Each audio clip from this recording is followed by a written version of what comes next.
ಧರ್ಮೇಂದ್ರ ಅವರಿಗೆ ವೈಯಕ್ತಿಕ ಜೀವನ ಮತ್ತು ಆ, ಚಿತ್ರರಂಗದ ಜೀವನ ಎರಡೂ ಕೂಡ ಡಿಫ್ರೆಂಟ್ ಆಗಿ ನೋಡುವಂಥದ್ದು ಇದ್ದಿದ್ದು. ಹಿರಿಯ ನಟ ಧರ್ಮೇಂದ್ರ 89 ವರ್ಷ. ಇವತ್ತೇ ಧರ್ಮೇಂದ್ರ ಅವರ ಅಂತ್ಯ ಸಂಸ್ಕಾರವನ್ನು ನೆರವೇರಿಸಲಾಗುತ್ತಂತೆ. ವಿಲ್ಲೇಪಾರ್ಲೆ ಸ್ಮಶಾನದಲ್ಲಿ ಅಂತ್ಯಕ್ರಿಯೆಗೆ ಸಿದ್ಧತೆಯನ್ನ ಮಾಡಿಕೊಂಡಿದ್ದಾರೆ. ಈಗಾಗಲೇ ದಿಗ್ಗಜರೆಲ್ಲ ಹೋಗಿ ಅವರನ್ನ ನೋಡ್ತಾ ಇದ್ದಾರೆ. ಅಗ್ನಿಸ್ಪರ್ಶವನ್ನ ಮಾಡಲಿರೋದು ಹಿರಿಯ ಪುತ್ರ ಸನಿ ಡಿಯೋಲ್, ಮೊದಲನೇ ಹೆಂಡತಿಯ ಮಗ. ಅವ್ರಿಗೆ 19ನೇ ವಯಸ್ಸಿದ್ದಂಥ ಸಂದರ್ಭದಲ್ಲೇ ಧರ್ಮೇಂದ್ರ ಅವರಿಗೆ ಮದುವೆ ಮಾಡಿಬಿಡ್ತಾರೆ. ಇನ್ನೂ ಅವರು ಫಿಲ್ಮ್ಗೆ ಎಂಟ್ರಿ ಕೊಟ್ಟಿರೋದಿಲ್ಲ. ಆ ಸಂದರ್ಭದಲ್ಲೇ ಮದುವೆ ಮಾಡಿರ್ತಾರೆ. ಪ್ರಕಾಶ್ ಗೌರ್ ಅಂತ ಹೇಳಿ ಪಂಜಾಬಿಯವರು. ಅಲ್ಲಿ 19ನೇ ವಯಸ್ಸಿಗೆ ಮದುವೆ ಮಾಡಿಬಿಟ್ಟಿರ್ತಾರೆ. ಕಡಿಮೆ ಏಜಿಗೆ ಬೇಗ ಮದುವೆ ಮಾಡಿಬಿಡ್ತಾರೆ ಪಂಜಾಬಲ್ಲಿ. ಸೊ ಅಲ್ಲಿ ಅವರಿಗೆ 4 ಮಕ್ಕಳು, ಸನಿ ಡಿಯೋಲ್ ಮತ್ತು ಬಾಬಿ ಡಿಯೋಲ್. ಅದಾದ ನಂತರ ವಿಜೇತಾ ಮತ್ತು ಇನ್ನೊಬ್ರು ಯಾರೋ ಹೆಣ್ಮಗಳು. ಒಟ್ಟು 4, 2 ಹೆಣ್ಮಕ್ಳು 2 ಗಂಡು ಮಕ್ಕಳು ಮೊದಲನೇ ಹೆಂಡತಿಗೆ. ಅದಾದ ನಂತರ ಅವರು ಮದುವೆ ಆಗೋದು ಹೇಮಮಾಲಿನಿಯನ್ನು, 2ನೇ ಪತ್ನಿ. ಅವರಿಗೆ 2 ಹೆಣ್ಣು ಮಕ್ಕಳಿರೋದು. ಸೊ ಒಂದು ಕಡೆಗೆ ನಟ, ಇನ್ನೊಂದು ಕಡೆಗೆ ರಾಜಕಾರಣಿ, ನಿರ್ಮಾಪಕ, ನಿರ್ದೇಶಕ, ಕೃಷಿಕ, ಹಿಂಗಾದರೂ ಕರೀರಿ ನೀವು. ಪಂಜಾಬ್ ಮೂಲತಃ ಹುಟ್ಟಿದ್ದೆಲ್ಲ. ಸೊ ಲೈಫ್ ಹೇಗೆ ಎಂಜಾಯ್ ಮಾಡಬೇಕು ಆ ರೀತಿಯಾಗಿ ಎಂಜಾಯ್ ಮಾಡಿದ್ದಾರೆ. ಸೊ ಯಾರಿಗೂ ಯಾವುದೇ ರೀತಿಯಾದಂಥ ಗಲಿಬಿಲಿ ಮಾಡಿಕೊಳ್ಳುವಂಥ ಜೀವನವನ್ನು ಮಾಡಿಕೊಂಡಿಲ್ಲ. ನೀಟಾಗಿ ಹೋಗಿದೆ. ಸೊ ಬಾಲಿವುಡ್ ದಿಗ್ಗಜರು ಈಗ ಅಂತಿಮ ದರ್ಶನವನ್ನು ಪಡಿತಾ ಇದ್ದಾರೆ. ಹಾಗೆ ನೋಡಿದ್ರೆ ಬ್ರೀಚ್ ಕ್ಯಾಂಡಿ ಆಸ್ಪತ್ರೆಗೆ ಅವರನ್ನು ದಾಖಲು ಮಾಡಲಾಗಿತ್ತಲ್ಲ, ಅವರಿಗೆ ತುಂಬ ತೀವ್ರವಾದಂಥ ದೀರ್ಘ ಉಸಿರಾಟದ ಸಮಸ್ಯೆ ಆದಾಗ ಆಸ್ಪತ್ರೆಗೆ ದಾಖಲು ಮಾಡಿದಂಥ ಸಂದರ್ಭದಲ್ಲೇ ಆಲ್ಮೋಸ್ಟ್ ಆಲ್ ಎಲ್ಲ ನಟ ನಟಿಯರು ಹೋಗಿ, ದಿಗ್ಗಜರೆಲ್ಲ ಹೋಗಿ, ನಿರ್ಮಾಪಕರು, ನಿರ್ದೇಶಕರು ಹೋಗಿ ಅವರ ಆರೋಗ್ಯವನ್ನು ವಿಚಾರಿಸ್ಕೊಂಡು ಬಂದಿದ್ರು.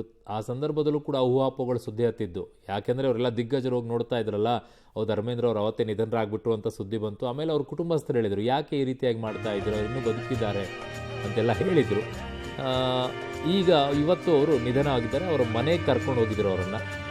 ಒಂದು ಸ್ವಲ್ಪ ಚೇತರಿಕೆ, ಆರೋಗ್ಯದಲ್ಲಿ ಚೇತರಿಕೆ ಕಂಡಿದ್ದರಿಂದ ಮನೆಯಲ್ಲೇ ಚಿಕಿತ್ಸೆಯನ್ನು ಕೊಡ್ತಾ ಇದ್ರು. ಬಟ್ ಇವತ್ತು ನಿಧನರಾಗಿದ್ದಾರೆ. ಇವತ್ತೇ ಅಂತ್ಯಕ್ರಿಯೆಯನ್ನು ನೆರವೇರಿಸ್ತಾರೆ.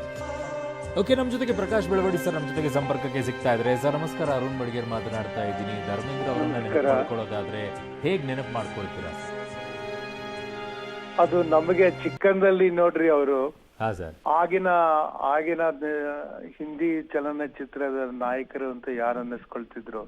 ಈ ಬಾಲಿವುಡ್ ಅಂತ ಆಗಕ್ಕೆ ಮುಂಚೆ ಇತ್ತಲ್ಲ, ಅದರಲ್ಲಿ ಈಗ ಸ್ವಲ್ಪ ಈ ರಾಜೇಶ್ ಖನ್ನಾ ಅವರೆಲ್ಲ ಸ್ವಲ್ಪ ಸೌಮ್ಯ ಸ್ವಭಾವದ ಒಂದು ತರದ ಒಂದು ಹೆಂಗರಳಿದ್ದ ಒಂದು ವ್ಯಕ್ತಿತ್ವಗಳ ತರ ಪಾತ್ರಗಳನ್ನ ಮಾಡೋರು ಅವರು.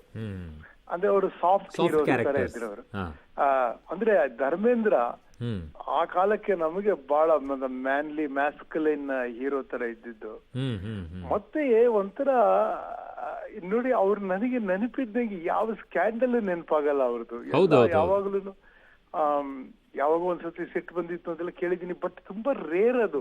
ಯಾವಾಗ್ಲೂ ಎಲ್ಲರ ಪ್ರೀತಿ ಪಾತ್ರರಾಗಿದ್ದವರು ಅವರು. ಗಜಿಬಿಜಿ ಮಾಡ್ಕೊಂಡಿರ್ಲಿಲ್ಲ ಜೀವನವನ್ನ, ಚಿತ್ರರಂಗವನ್ನ ಗಜಿಬಿಜಿ ಮಾಡ್ಕೊಂಡಿರ್ಲಿಲ್ಲ. ಇಲ್ಲ, ಮಾಡ್ಕೊಂಡಿರ್ಲಿಲ್ಲ. ಮತ್ತೆ ಬಹಳ ಒಂದು ಈ ತರದ್ದು ಒಂದು ಸ್ಟ್ರೈಟ್ ಫಾರ್ವರ್ಡ್ ಗಂಡು ವ್ಯಕ್ತಿತ್ವದ್ದು ಈ ವೀರ ಪಾತ್ರಗಳನ್ನ ಮಾಡೋದಕ್ಕೆ ಬಹಳ ತಕ್ಕದ ವ್ಯಕ್ತಿ ಅನ್ನೋದು ನಮಗೆ. ಅದು ನೋಡಿ, ಅವ್ರು ಯಾರ ಜೊತೆ ಪೇರ್ ಆದ್ರೂನು ನೋಡಿ ಒಂಥರದ ಅದರಿಂದ ಕ್ಲಾಶ್ ಆದಂಗೆ ಅನ್ಸಲೇ ಇಲ್ಲ ನಮ್ಗೆ. ಎಷ್ಟೊಂದು ಬೇರೆ ಅವ್ರ ಜೊತೆ ಮಾಡಿದ್ದಾರೆ ಅವರು ಅಲ್ವಾ. ನಮ್ಗೆ ಅವರು ಒಂದು ದೊಡ್ಡ ನೀವ್ ಯಾವ್ದೋ ಈ ವಿನೋದ್ ಖನ್ನಾ ಎದುರುಗಡೆ ಮಾಡಿದ್ದಾರೆ, ಅಮಿತಾಬ್ ಬಚ್ಚನ್ ಜೊತೆ ಮಾಡಿದ್ದಾರೆ. ಈ ತರದ್ ಮಾಡಿದಾಗ ವೈಯಕ್ತಿಕ ಘರ್ಷಣೆ ಅವರಲ್ಲಿ ಇದೆ ಅಂತಾನೆ ಅನ್ನಿಸ್ತಾ ಇರ್ಲಿಲ್ಲ ನಮ್ಗೆ. ಆ ತರದ್ದೊಂದು ಸ್ವಭಾವ ಇತ್ತು ಅವ್ರಿಗೆ. ಅಂದ್ರೆ ನಮ್ಗೆ ಸ್ವಲ್ಪ ಹಳೆ ಸಿನಿಮಾಗಳು ನೋಡಿದವ್ರಿಗೆ ನಮಗೆ ಬೇಜಾರಾಗೋದು ನಿಜ. ಅದು ಅವ್ರ ಚಿತ್ರಗಳನ್ನ ನೋಡ್ಬೇಕಾದ್ರೆ ಒಂದೇನೋ ಬಾಂಡಿಂಗ್ ಬೆಳೆದ್ ಬಿಡುತ್ತೆ ಸರ್. ಆ ಚಿತ್ರ ಜೊತೆಗೇನೆ ಬಾಂಡಿಂಗ್ ಬೆಳೆಯುತ್ತೆ. ಆ ರೀತಿಯಾಗಿ ಚಿತ್ರಗಳು. ಇನ್ನೊಂದು ಹೇಳ್ತೀನಿ ಕೇಳಿ, ಈ Amol Palekar middle class Bombay roles ಮಾಡ್ತಿದ್ರಲ್ಲ, ಅವ್ರ ಕನಸು ಕಾಣಿದಾಗ ಜಾನಿ ಮನ್ ಅಂತ ಹಾಡು ಬರುತ್ತಲ್ಲ, ಹೌದು, ಅದ್ರಲ್ಲಿ ಗೆಸ್ಟ್ ಅಪಿಯರೆನ್ಸ್ ಗೆ ಹಾಡಲ್ಲಿ ಧರ್ಮೇಂದ್ರ, ಹೇಮಮಾಲಿನಿ ಇದಾರೆ ಅದ್ರಲ್ಲಿ. ಅಂದ್ರೆ ಆತರ ಎಲ್ಲರಿಗೂ ಎಲ್ಲ ಕಾಲಕ್ಕೂ ಒದಗುವ ತರದ ಒಂದು ವ್ಯಕ್ತಿತ್ವ ಅವರಲ್ಲಿ ಇತ್ತು. ಅಂದ್ರೆ ಈ ನೋಸ್ಟಾಲ್ಜಿಯಾನೇ ತಪ್ಪು ಅಂತ ಹೇಳ್ತಾರೆ, ಆದ್ರೆ ನಮಗೆ ತುಂಬಾ ಸ್ವಲ್ಪ ಬೇಜಾರಾಗುತ್ತೆ. ಬಟ್ ಈಗಿರುವಂತ ಯಂಗ್ಸ್ಟರ್ಸ್ ಕಲಿಬೇಕಾಗಿರೋದೇನಿದೆ ಸರ್ ನಟರಿಗೆ ನೋಡಿ ತುಂಬಾ? ಈಗ ಈಗ ಈಗ ನೋಡಿ ಅವರು ಗಂಡಸ್ತನ ತೋರಿಸ್ತಾ ಇದ್ದಿದ್ದು ಅದು ಅದು ಅವರ ಪ್ರಕೃತಿಲಿ ಅವರ ಸ್ವಭಾವದಲ್ಲಿ ಇದ್ದಂಗೆ ಮಾಡೋರು ಅವರು ಅದನ್ನ. ಅವರು ಒಂದು ಗಂಡು ತರ ನಡೆಯೋದು, ದಾಪುಗಾಲ್ ಹಾಕೊಂಡ್ ಬರೋದು, ಭುಜ ಉಬ್ಬಿಸ್ಕೊಂಡ್ ಬರೋದು ಎಲ್ಲ ಇರುತ್ತಲ್ಲ, ಅವೆಲ್ಲ ಮಾಡ್ತಿರ್ಲಿಲ್ಲ ಅವರು. ನೋಡಿದ್ರೆ ಮೇಲಿಗಿರೋರು ಅವರು, ನೀವೇನು ಅದಕ್ಕೆ ನೀವೇನ್ ಕಷ್ಟಪಟ್ಟೆ ಪಡ್ಬೇಕಾಗಿರ್ಲಿಲ್ಲ ಅವರು. ನಾ ಹೇಳೋದು ಈಗಿರೋರ್ಗೆ ಏನ್ ಬೇಕಂದ್ರೆ ಆ ನ್ಯಾಚುರಲ್ ಗ್ರೇಸ್ ಅನ್ನೋದು ಕಲ್ತ್ಕೋಬೇಕು ಅಂತ. ಈಗ ಧರ್ಮೇಂದ್ರನ ನಾವ್ ಯಾರು ಗ್ರೇಟ್ ಆಕ್ಟರ್ ಅಂತ ಹೇಳಕ್ಕೆ ಹೋಗ್ತಾ ಇರ್ಲಿಲ್ಲ, ಆದ್ರೆ ಆ ವಿಷಯ ನಮ್ ತಲೆಗೆ ಹೊಳಿತಿರ್ಲಿಲ್ಲ. ಅವ್ರು ಗ್ರೇಟ್ ಆಕ್ಟರ್ ಹೌದೋ ಇಲ್ವೋ ಅವೆಲ್ಲ ಹೊಳಿತಾನೆ ಇರ್ಲಿಲ್ಲ ನಮ್ಗೆ ಅಲ್ವಾ. ಅವರು ಸ್ಕ್ರೀನ್ ಮೇಲೆ ಇದ್ರೆ ಒಂಥರ ಪ್ಲೆಸೆಂಟ್ ಆಗಿರೋದು ಅವ್ರ ಜೊತೆ ಇರೋರ್ನ ನೋಡಕ್ಕೆ. ಆತರ ನಾ ಹೇಳೋದು ಒಂದು ನ್ಯಾಚುರಲ್ ಗ್ರೇಸ್. ಈಗ ರಾಜ್ಕುಮಾರ್ಗೆ ಇತ್ತಲ್ರಿ ನಮ್ಮ ರಾಜ್ಕುಮಾರ್ಗೆ ಒಂದು ನ್ಯಾಚುರಲ್ ಗ್ರೇಸ್ ಇತ್ತು ಗೊತ್ತಾ, ಅದನ್ನ ರೂಢಿಸ್ಕೋಬೇಕು ಅಂತ ಅನ್ಸುತ್ತೆ. Okay, thank you sir, thank you. ತುಂಬಾ ಪಬ್ಲಿಟಿ ಜೊತೆ ಮಾತಾಡಿದ್ದಕ್ಕೆ ಧನ್ಯವಾದಗಳು.